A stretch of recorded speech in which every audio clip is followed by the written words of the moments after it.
કેમ જો મિત્રો, આજે આપણે જેતપુર થોડું કામ હતું તો ત્યાં જવાનું હતું, તો આપણે ત્યાં જઈએ થોડુંક કામ પતાવવા.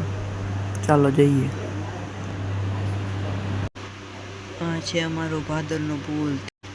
તમે હવે વ્યૂ એન્જોય કરો.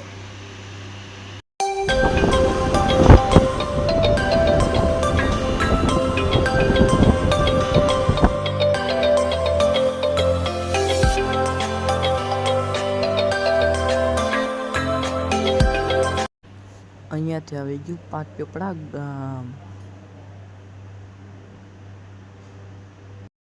તમે અહીંયા જોઈ શકો છો કે આ રામાપીરનું મંદિર છે. દર બીજે મોટો કાર્યક્રમ રાખવામાં આવે છે રામાપીરના મંદિરે.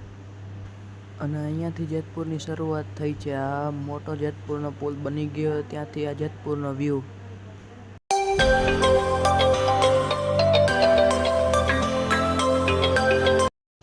તો ફાઇનલી મિત્રો, આપણે જેતપુરમાં કામ પતાવી દીધું છે અને આપણે ઘર પર જઈશું. મારી ચેનલને સબસ્ક્રાઈબ, લાઈક, કોમેન્ટ બધું કરી નાખ્યું. તબ તક જય શ્રી રામ, બાય બાય.